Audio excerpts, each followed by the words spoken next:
میری وفا پہ دماغ نہیں ہے. ارے صحن میں آ گئے, تلوار نے ہم سے نکالی, گلے پر رکھ دیا, بی بی قلم کرنے کے لیے تیار ہے. اللہ اکبر. یہ وقت تھا, یہ شب کی تاریکی میں سارے مناظر پیش آ رہے ہیں. اللہ. اس کے بعد امام باہر نکلے. باہر نکلنے کے بعد اللہ اکبر آئے, اس خیمے میں آئے جس میں سید سجاد رش کی حالت میں پڑے تھے. امام آئے, یہی ساری شبوں کی باتیں ہیں. آئے سید سجاد کے قریب آنے کے بعد سرہانے بیٹھ گئے, نبض پر ہاتھ رکھا کہ میرے رات تم بیمار ہو, ارے سفر کی صعوبتیں برداشت نہیں کر سکتے. اے بیٹا سید سجاد, اللہ کو تمہارا بابا تمہارے قریب آ کے بیٹھا ہے. گھش کی حالت میں تھے, اٹھ کے بیٹھ گئے. امام نے کہا بیٹا آرام کرو, لیٹ جاؤ. لیکن سید سجاد یہ کیسے ہو سکتا تھا کہ بابا سرہانے بیٹھے ہو اور زین العابدین سوئے ہو. ارے اٹھ کے بیٹھ گئے.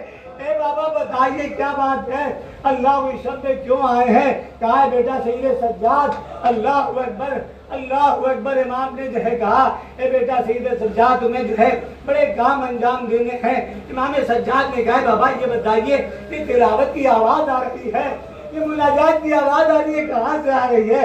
ایسا تو نہیں کہ اصحاب کے خیمے آپ جو ہے سیدانیوں کے خیمے کے قریب نصب کرا دیے ہیں. کہا ہاں ہاں میں نے نصب کرا دیا ہے. کہا بابا اگر ہو سکے تو اصحاب کے خیمے دور نصب کروا دیجیے, اس لیے کہ ان کی آوازیں میری پھوپھیوں کے کانوں تک پہنچ رہی ہے. ماں کی آواز, پھوپھی کی آواز اصحاب کے کانوں تک جا رہی ہے.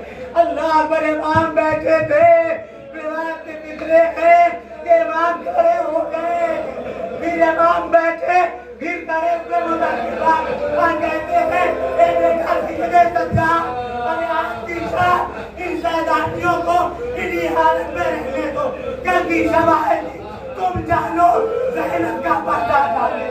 اے بیٹا سید سجاد فضیان اللہ حیم القلبی انقلبو انا للہ